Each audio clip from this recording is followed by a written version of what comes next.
Olá, você assiste agora ao Revista TST, o informativo semanal da Justiça do Trabalho.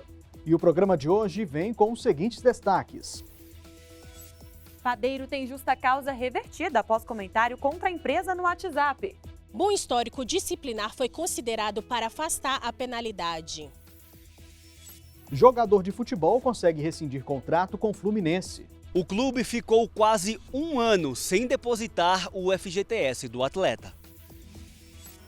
E ainda, uma reportagem especial sobre os riscos de agrotóxicos. O Revista TST está no ar.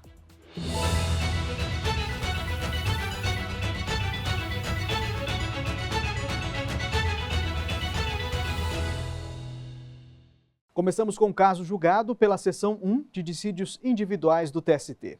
Uma professora não vai ter de depor em ação movida por ela contra uma universidade de Recife, em Pernambuco. Para a maioria do colegiado, o fato de o juiz ter recusado o pedido do empregador de chamá-la para prestar depoimento não caracterizou o cerceamento de defesa. A repórter Michele Chiapa detalha esse caso para a gente. Oi, Michele. Olá, Luana. Oi, Anderson. Após ser dispensada, a professora universitária pediu na Justiça indenização pelos meses que alegou ter estabilidade ou a reintegração ao emprego, além de reparação por danos morais. Ela sustentou que era dirigente sindical e que, por isso, não poderia ter sido demitida. Já a universidade argumentou que o sindicato do qual a professora era dirigente foi constituído somente após a dispensa. Ainda segundo a instituição de ensino, esse sindicato sequer representava a categoria profissional da professora.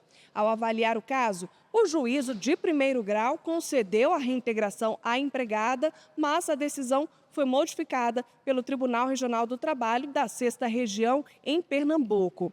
O regional anulou o processo por entender que houve recusa indevida de pedido de adiamento de audiência para ouvir uma testemunha que não pôde comparecer, além de dispensa do depoimento das próprias partes. A professora recorreu ao TST, mas a 6ª turma do tribunal manteve a determinação de retorno do processo à vara do trabalho de origem, para a reabertura da audiência com o depoimento da empregada. Para a 6ª turma, se houver controvérsia acerca de fatos relevantes, o indeferimento caracteriza cerceamento de defesa.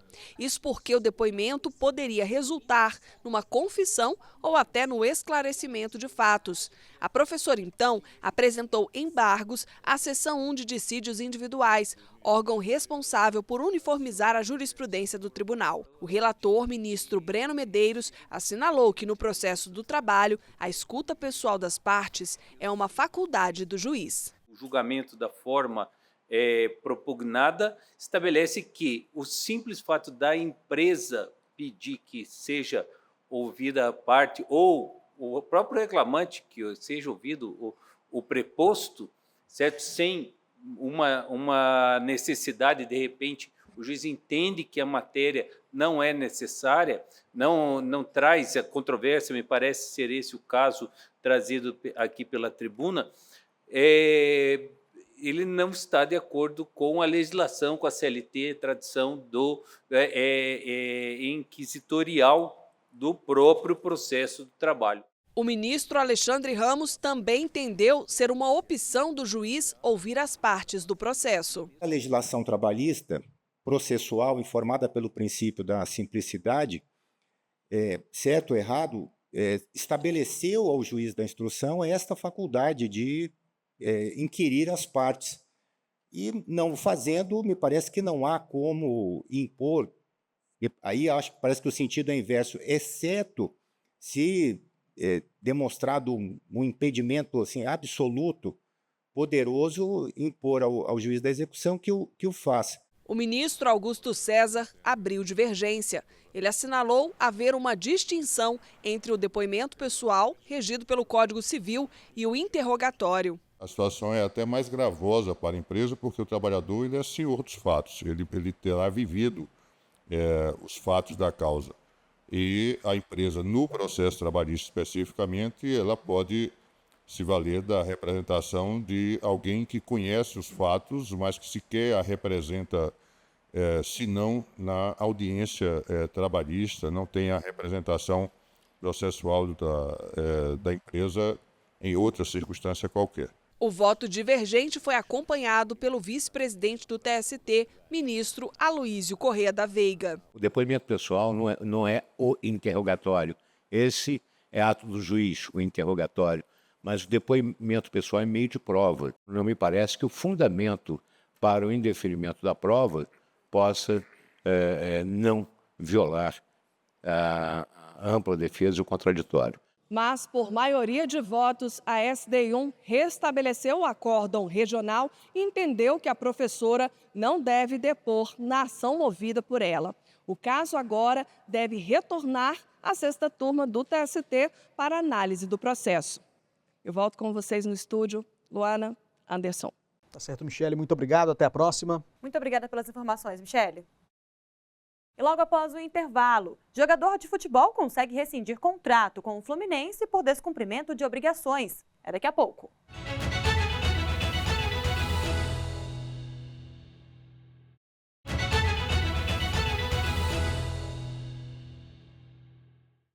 As 8 turmas do TST julgam os processos às terças e quartas-feiras. Fique agora com algumas decisões desses órgãos colegiados. Um designer de interiores de São Paulo não conseguiu provar em ação trabalhista que foi submetido a condições de trabalho degradantes. Por isso, a quinta turma rejeitou o recurso do profissional. O colegiado aplicou ao caso a súmula 126 do TST, que impede nova avaliação de fatos e provas do processo. Na reclamação trabalhista, o designer de interiores informou que o ambiente de trabalho era extremamente quente, sem ar-condicionado e com péssimas condições de iluminação. Segundo ele, o pior local de convivência era o refeitório, que ficava próximo a um ralo de ventilação de canos de esgoto. Apesar das alegações do trabalhador, o pedido de condenação da empresa de móveis foi rejeitado pelo juízo de primeiro grau e também pelo Tribunal Regional do Trabalho da 2ª Região, na capital paulista. Na avaliação do TRT, nenhum dos pontos citados pelo designer no processo comprova que o local era insalubre. O profissional levou o caso ao Tribunal Superior do Trabalho, mas o entendimento das instâncias anteriores ficou mantido. Para a quinta turma, o reconhecimento do recurso apresentado esbarra na súmula 126 do TST, que proíbe o reexame de fatos e provas nessa fase do processo. O relator, ministro Douglas Alencar, também rejeitou outros argumentos levantados pelo profissional. A decisão foi unânime e o design não pode mais recorrer. E a gente segue o nosso giro pelas turmas. O assunto agora é demissão por justa causa. Um padeiro, que fez um comentário depreciativo em rede social, conseguiu reverter a penalidade máxima no TST. A primeira turma considerou o bom histórico disciplinar do trabalhador para afastar a demissão. E a repórter Larice de Paula tem os detalhes desse caso para a gente. Oi, Larice. Oi, Anderson e Luana. O padeiro postou uma mensagem no status do WhatsApp se queixando sobre o 13º salário, que ainda não tinha sido depositado. A publicação foi excluída pelo profissional minutos depois, mas mesmo assim ele foi demitido por justa causa. Na ação trabalhista, ele alegou ser um empregado exemplar e que havia se expressado apenas para contatos pessoais. Em defesa, a confeitaria justificou que o trabalhador extrapolou o direito de liberdade de expressão. O Tribunal Regional do Trabalho da 18ª Região em Goiás manteve a decisão de primeiro grau que reverteu a justa causa. Foram avaliados o bom histórico do trabalhador e a ausência de registro de infração disciplinar. A empregadora recorreu ao Tribunal Superior do Trabalho. No julgamento pela primeira turma, prevaleceu o voto divergente do ministro Hugo Scheuermann. Para ele, a linguagem usada na mensagem para expressar o descontentamento com o atraso do pagamento não representou uma quebra total de confiança. A gravidade da conduta não caracterizaria a falta grave capaz de justificar a rescisão por justa causa. Nesse sentido, eu trago o fundamento do meu voto com todas as vênias, então, embora reconhecendo a conduta do reclamante, entender que ela não se reveste de gravidade suficiente a romper o contrato de trabalho. O relator do caso, o ministro Amaury Rodrigues, ficou vencido. Na avaliação dele, a difamação do contratante é um comportamento sério bastante para romper o vínculo do emprego. Eu confesso que eu direcionei o voto para essa orientação por 2 motivos.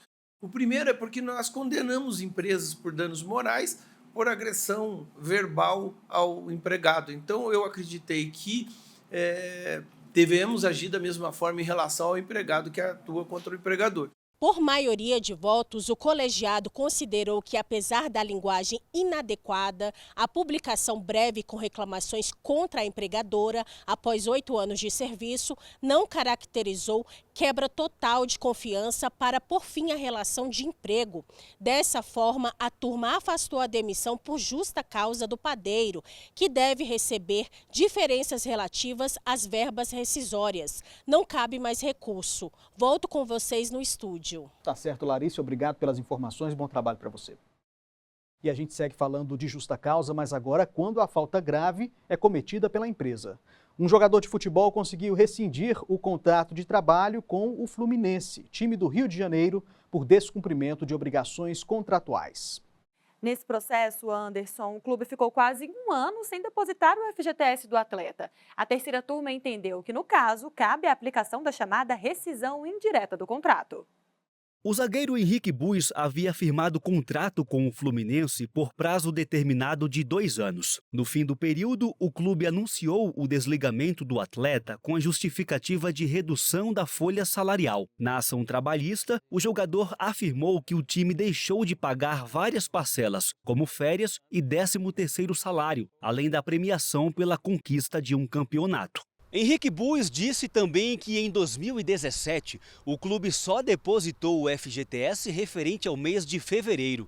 Diante disso, pediu o reconhecimento da rescisão indireta do contrato de trabalho, o que obrigaria o Fluminense a pagar todas as parcelas que seriam devidas no caso de demissão imotivada. O juízo de primeiro grau rejeitou o pedido, mas reconheceu a situação como dispensa sem motivo e condenou o clube a pagar as verbas rescisórias e a dar baixa na carteira do profissional, para que ele pudesse ser contratado por outro time. O Tribunal Regional do Trabalho da Primeira Região, contudo, reformou a sentença e acolheu o pedido de rescisão indireta. O TRT entendeu que o atraso dos depósitos do Fundo de Garantia acima de 3 meses caracteriza descumprimento do contrato. A decisão levou o time a recorrer ao Tribunal Superior do Trabalho. O caso foi analisado pela terceira turma. Ao manter o entendimento regional, o relator, ministro Alberto Balazeiro, destacou que entre as hipóteses de justa causa do empregador previstas na CLT está a violação das obrigações contratuais. O tribunal ele entende que, com fundamentos e elementos constitucionais, entendeu que caracterizado o descumprimento das obrigações de contrato, a sustentar a rescisão indireta na forma do artigo 483D da CLT, com 31 para os primeiros 1 e 2 da Lei Pelé, 9.615/98, condição que por si só acarreta no acolhimento do pedido de reconhecimento de rescisão indireta. O ministro lembrou que na Lei Pelé consta que se o clube atrasar o pagamento de salário ou de direito de imagem por 3 meses ou mais, o contrato especial de trabalho desportivo deve ser rescindido, deixando o atleta livre para trocar de agremiação. A legislação prevê ainda que o atraso contumaz será considerado em caso de não recolhimento do FGTS e de contribuições previdenciárias. Por unanimidade, a terceira turma reconheceu a rescisão indireta e condenou o Fluminense a pagar todas as parcelas devidas ao jogador Henrique Bues. O time de futebol entrou com um recurso extraordinário. E o tema do mês de junho da Biblioteca Délio Maranhão tem muito a ver com essa decisão. O assunto da seleção de publicações é a Lei da Sociedade Anônima de Futebol e as relações trabalhistas. Para acessar o conteúdo, é só apontar a câmera do celular para o QR Code no canto da tela. No próximo bloco, você vai ver uma reportagem especial sobre os riscos da exposição a agrotóxicos. Não saia daí.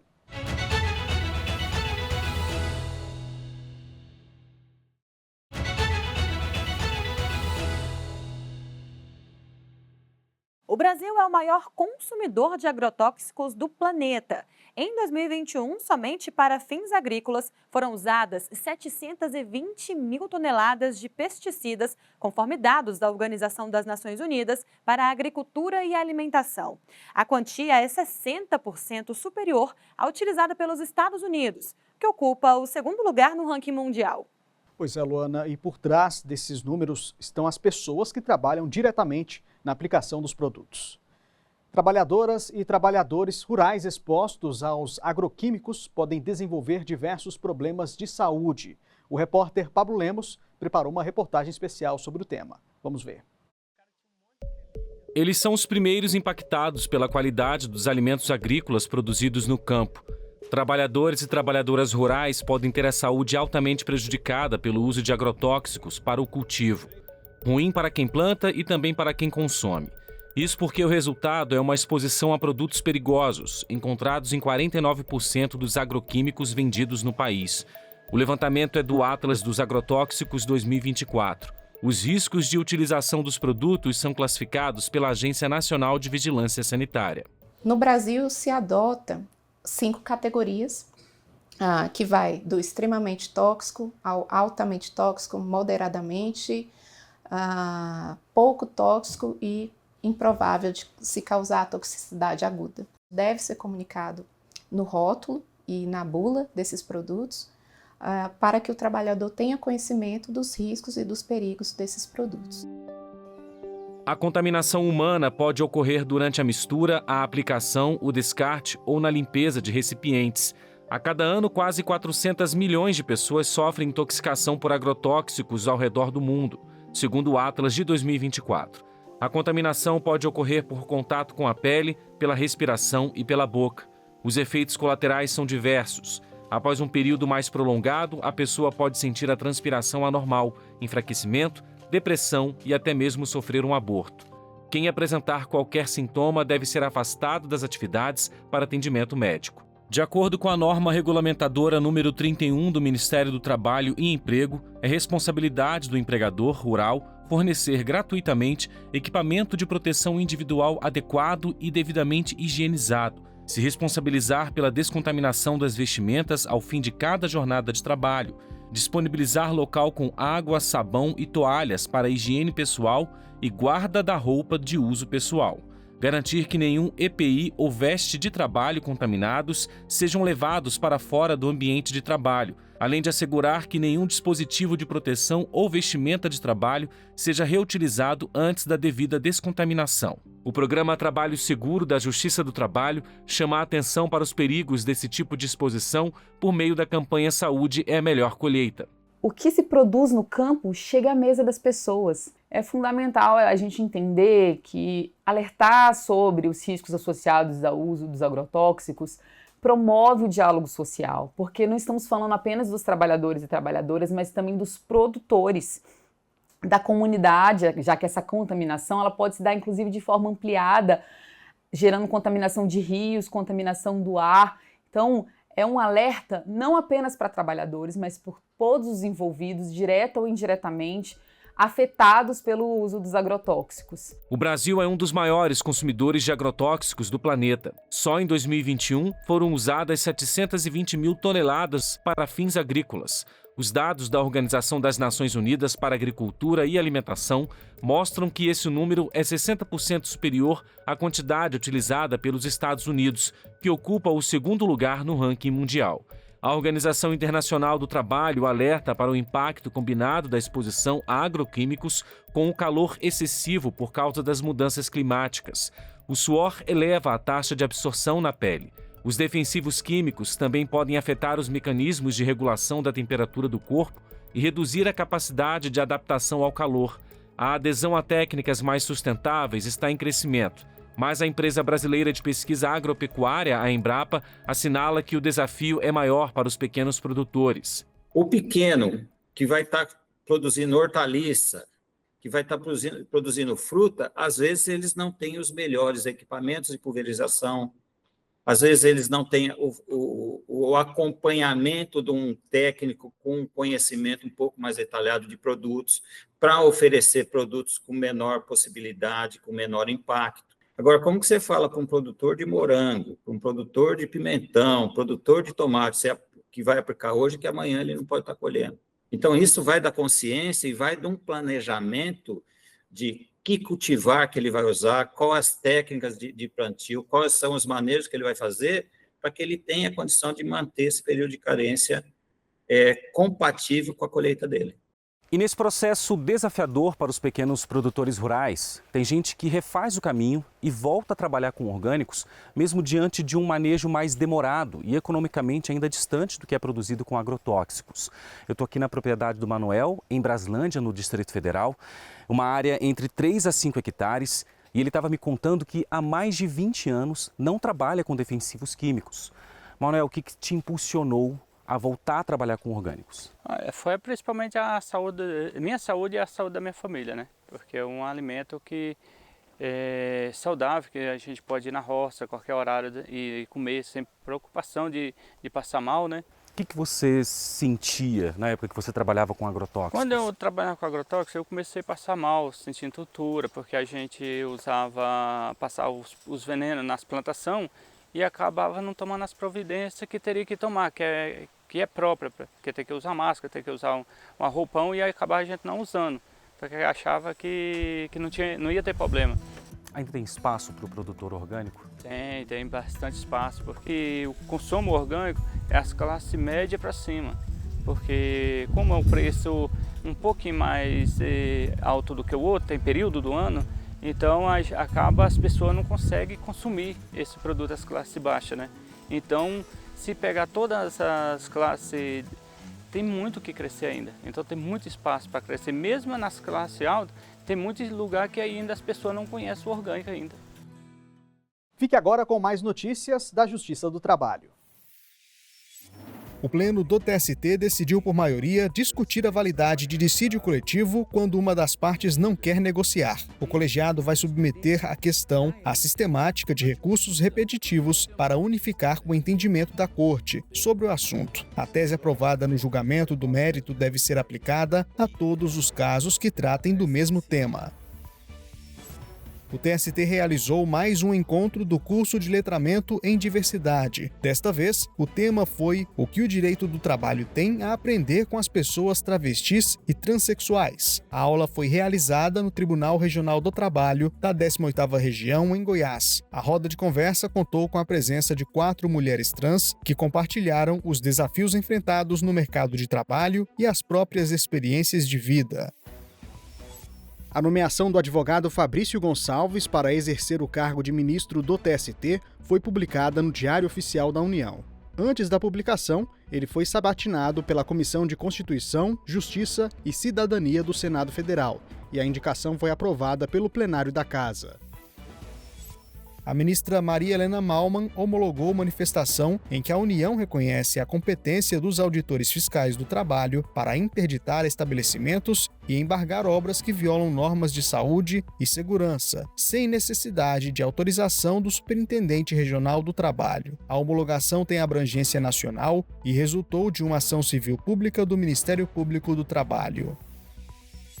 A desembargadora Márcia Andréa Farias da Silva tomou posse como representante da região Nordeste no Conselho Superior da Justiça do Trabalho. A magistrada é presidente do TRT da 16ª Região, que abrange o Maranhão. Já o desembargador Ricardo Martins Costa foi empossado como representante da região Sul. Ele é presidente do TRT da 4ª Região, no Rio Grande do Sul. A sessão do CSJT marcou também a despedida do ministro Agra Belmonte, cujo mandato termina em agosto.